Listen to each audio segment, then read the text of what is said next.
দেখতেই পেলে প্রথম পার্টে আমরা কি করছিলাম। তো হ্যাঁ, সেখান থেকে ভিডিওটা কন্টিনিউ করছি। আমরা এখানে ফটো ভিডিও তুলছিলাম। এরপর স্নান করে আমরা ঘরে ফিরি আর আমাদের চাবি হারিয়ে গেছে। তো হোটেলের নিয়ম ছিল যে চাবি হারিয়ে গেলে 500 টাকা ফাইন। তো সেটা বড় কথা না, বাট চাবিটা তো অনেকক্ষণ খোঁজার পর মালিকের কাছে এক্সট্রা চাবি ছিল, সেটা দিয়ে আমরা ঘরে ঢুকেছি। এরপর খাওয়া দাওয়া করে একটু ঘুমিয়েছি। তারপর সন্ধ্যেবেলা রেডি হয়ে সবাই এসেছি ফের দীঘার পাড়ে। দিনের বেলা ঢেউ খাওয়ার থেকে না রাতের বেলার যে ঢেউয়ের আওয়াজটা আমার ভীষণ ভালো লাগে। আমার মতন কার কার শুনতে ভালো লাগে তোমরা কমেন্টে জানিও।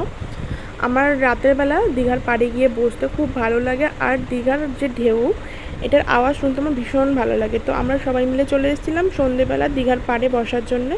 তো এখানে বসেছি। এরপর কিছু খাওয়া দাওয়া করে বাড়ির জন্য তো কিছু কেনাকাটা করতে হবে, এই জন্য আমরা কিছুক্ষণ বসার পর তারপরে কেনাকাটা করে ঘরে এসেছি। আর আমি কি তোমাদের সাথে শেয়ার করব কি কিনলাম। আমার ফোনে একটুও চার্জ ছিল না যে তোমাদের সাথে কিছু শেয়ার করব, এই জন্য কিছু শেয়ার করতে পারিনি। তো জাস্ট একটুখানি একটা ক্লিপ নিয়েছিলাম, এটাই। আমি অনেকগুলো চাবির রিং নিয়েছিলাম, এর জন্য প্রায় 24টা মতন চাবির রিং নিয়েছিলাম। এরপর বাড়ির জন্য কেনাকাটা করে আমরা খাওয়া দাওয়া করে হোটেলে চলে এসেছি। এরপর ঘুমিয়ে পড়েছি, যেহেতু ফোনে চার্জ ছিল না, চার্জে দিয়ে ঘুমিয়ে পড়েছিলাম। এটা পরের দিন ভোরবেলা আমরা সবাই মিলে গিয়েছিলাম তালসারিতে। তো তালসারিতে প্রথম আসলাম, আমার ভাইরা কেউ আসেনি, আমরা 4 জন এসেছিলাম। তো এখান দিয়ে এখন হেঁটে হেঁটে যাচ্ছি। আমরা অটো করে এসেছিলাম, পার হেড 30 টাকা করে নিয়েছে। তো 4 জনের 120 টাকা নিয়েছে টোটাল।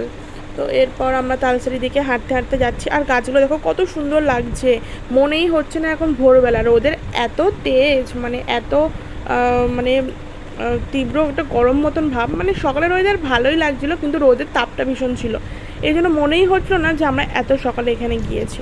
তো যাই হোক, আমরা এখান থেকে গেলাম হাঁটতে হাঁটতে। আমরা একটু রাস্তার মধ্যে মজা করছিলাম। তো চলো তোমরা ভিডিওটা কন্টিনিউ দেখতে থাকো। এই দেখো আমি কি নাটক করছি, ঢং আর শেষ হয় না। এরপর দেখি গিয়ে কত মাছ ধরে নিয়ে এসছে, কাঁকড়া, ইলিশ মাছ, চিংড়ি মাছ। এরপর দেখো অক্টোপাস। কে কে অক্টোপাস খাও অবশ্যই কমেন্ট করতে ভুলো না। আমি কিন্তু খাই না, আমার ভালো লাগে না। এরপর আমরা গেলাম তালসারিতে, কত নৌকো দেখছিলাম, বেশ ভালো লাগছিলো। এখানে আমরা একটু ফটোশ্যুট করলাম। এরপর আমরা তালসারির দিক দিয়ে সোজা হেঁটে হেঁটে যাচ্ছিলাম। তো ভিডিওটা দেখো কেমন লাগলো অবশ্যই কমেন্টে জানাতে ভুলবে না। কে কে তালসারি গেছো অবশ্যই কমেন্ট করো।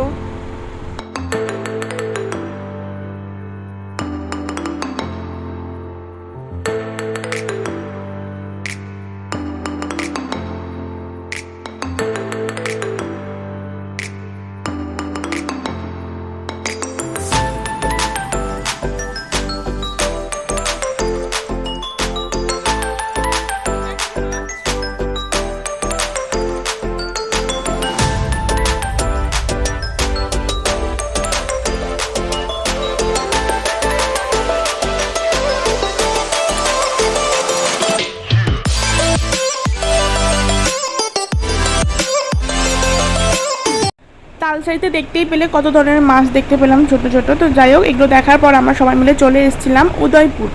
তো উদয়পুর বিচে তো সেইভাবে সবাই স্নান করে না, তো এই জন্য আমরা একটু এখানে রিলস বানাচ্ছিলাম, মজা করছিলাম এখানে একটু সবাই মিলে বসে আড্ডা মেরে।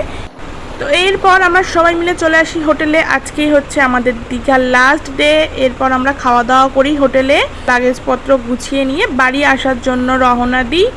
তো আমাদের দীঘা জার্নিটা তোমাদের কেমন লাগলো অবশ্যই কমেন্টে জানাতে ভুলবে না। আমাদের খুব ভালো লেগেছে, ভীষণ এনজয় করেছিলাম।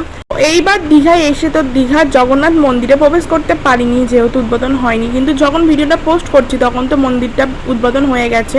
তো পরের বার যখন আসবো নেক্সট টাইম অবশ্যই দীঘার জগন্নাথ মন্দিরে প্রবেশ করব এবং সবটা তোমাদের সাথে শেয়ার করব।